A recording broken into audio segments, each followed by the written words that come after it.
Hello, this is Vlada. I'm the founder and CEO of ClassTag, and I apologize in advance. We have a really critical situation here. I am representing ClassTag, an amazing parent engagement platform at Future of Education Technology in Orlando, and now just coming back from a full day of conferences and amazing meetings. So I'm right now in Uber heading back to hotel, and of course I couldn't miss this opportunity to talk to you, and that's why I'm tuning in despite despite the conditions, and wanted to make sure that we got to talk about student-led conferences and really sharing the best practices around how they work, around the benefits that students, parents, and teachers can get. What are some of the tips and the tricks that we found really make for an amazing student-led conference, and really how you can go about setting them up.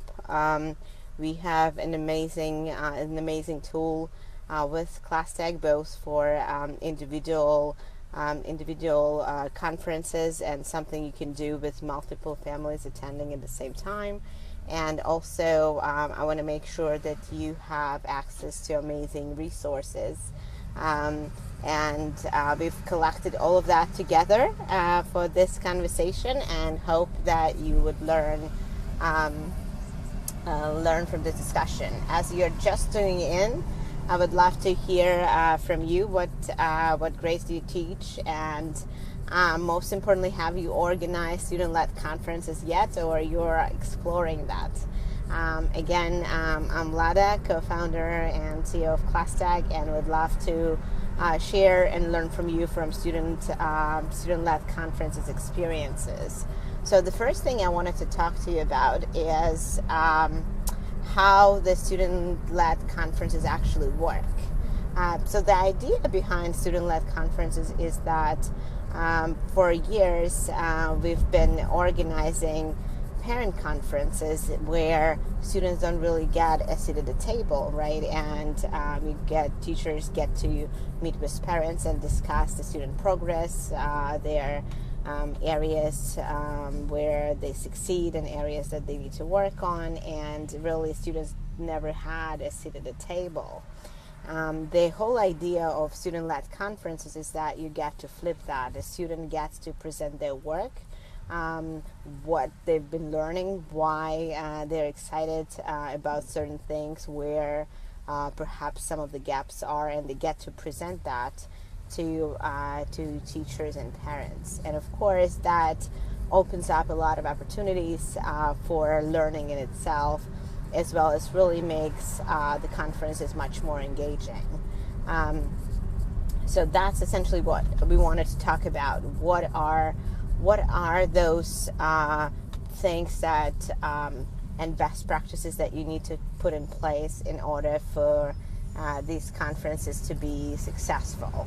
And as you're just tuning in, we're talking about student-led conferences and what are the tips and tricks about that. Our tip number one is, of course, planning ahead and mapping out all the steps.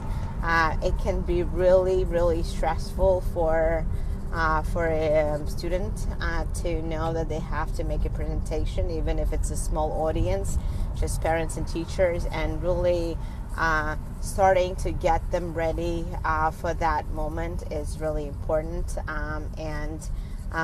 Things that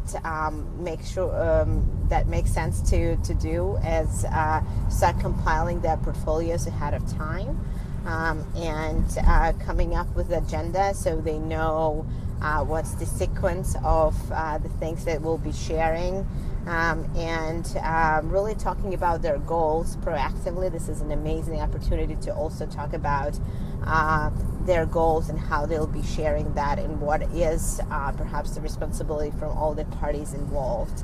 You can get various checklists and other things in resources that I'll be sharing throughout this conversation. Another thing that's really important is not to miss out on important learning moments. And as you well know, making presentation or doing a Facebook Live or doing any sort of public speaking is, of course, an amazing learning opportunity. And this is something that a lot of students get to do for the first time. And this is a great experience that they can take with them that's as important as the academics themselves.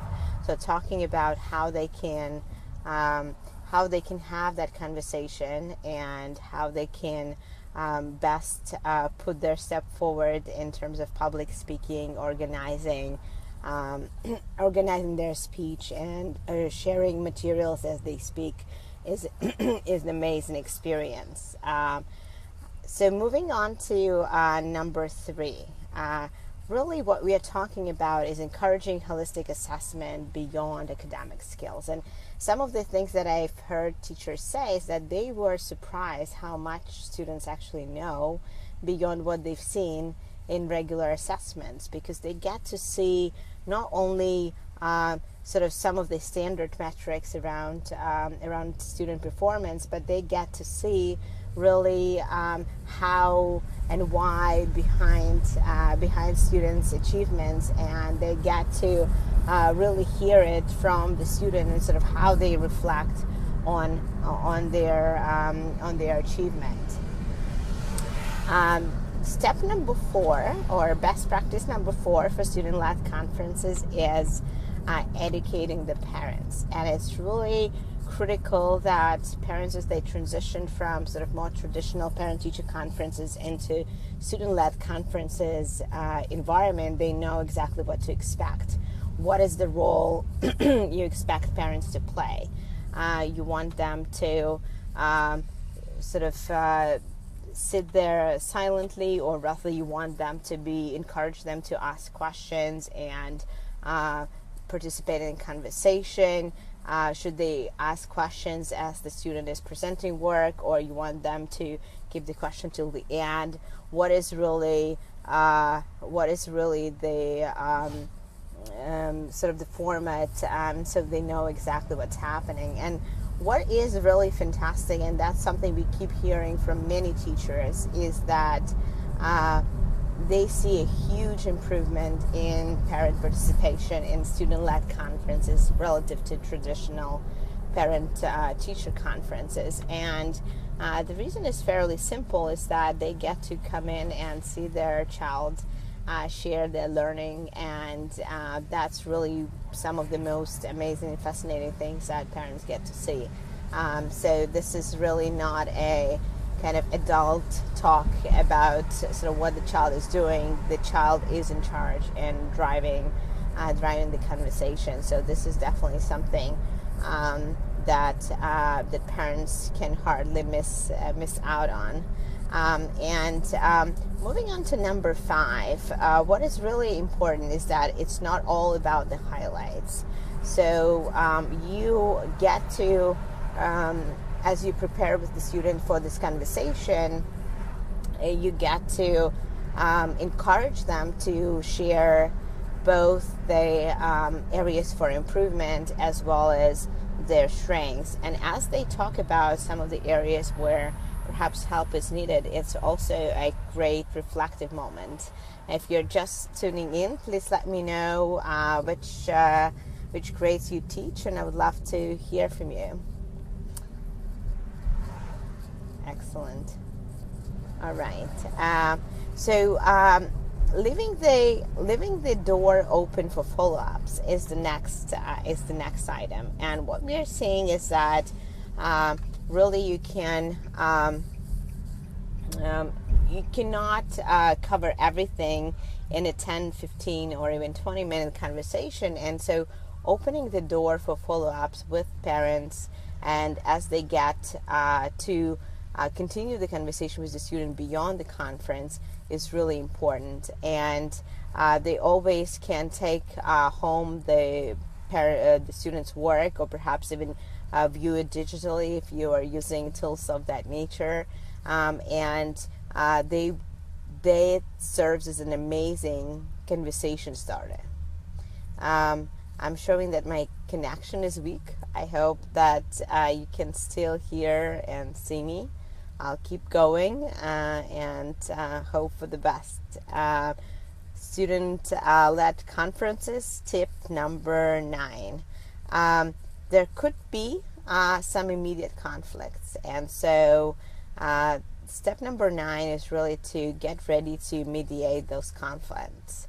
And as some things can drive opposing opinions as you hear students talk, and maybe as the child is sharing their goals and kind of getting on the same page. But this is really the kind of conflict that can be very constructive and very beneficial. And I think here let a child or student share their goals and aspirations, and really talking about how collectively the teacher parent team can help them get to the right outcome is really powerful, versus really having those conversations in the absence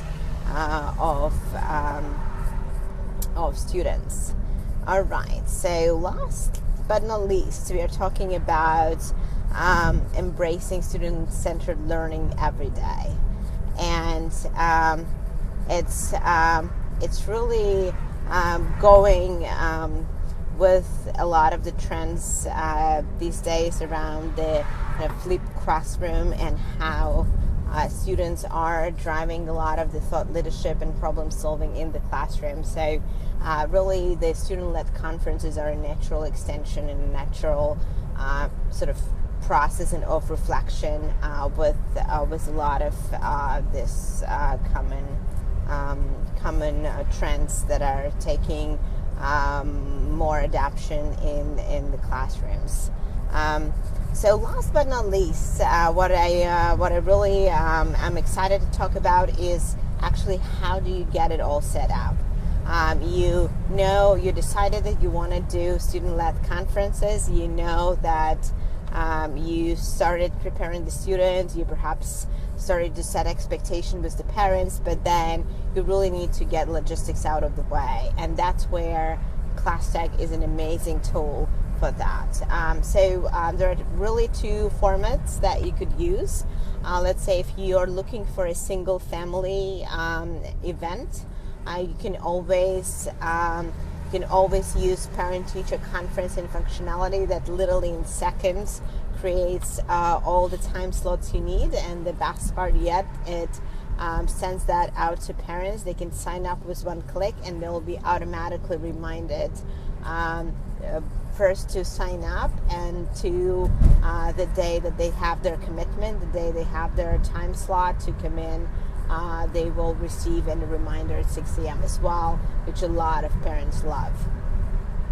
Another way to set them up is multifamily events. And some teachers and some schools decide to organize it in a way where you have multiple families participating at the same time, and sort of creating more an open forum with children presenting at the same time, let's say at different parts of the classroom.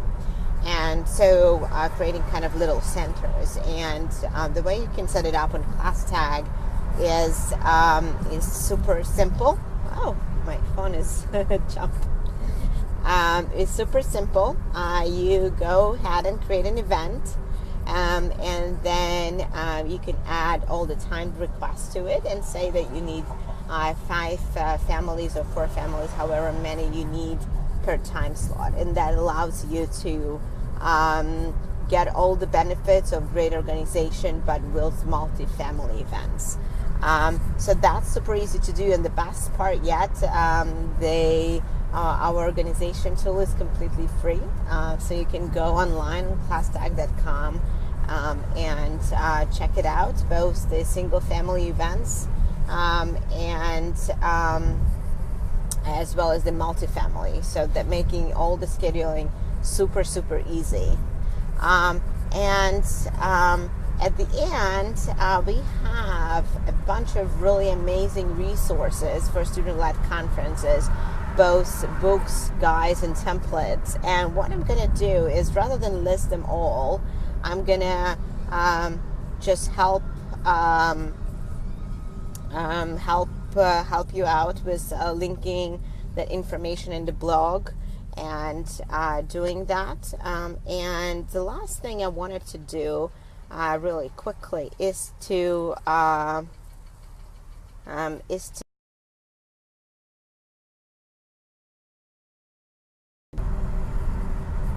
right. Looks like I have real connection problems, but I hope you appreciate the effort. I decided nothing's going to stop me today, even if I am in Orlando with amazing ClassTag ambassadors representing the great parent engagement that we bring to the classrooms and the schools. And I decided nothing can stay in the way of getting to talk to you about student-led conferences tonight, and I hope you enjoy seeing a little bit of Orlando here, and thank you very much for tuning in. And as you get to listen, I would love to learn more about your experiences with student-led conferences, how the logistics is working for you, what are some of the tips and challenges that you are experiencing. And again, if you have student-led conferences coming up or parent-teacher conference coming up, just go to classtag.com and you can set them up super easily in a few minutes, and it's an amazing experience. Thanks, and have a fantastic day. Cheers.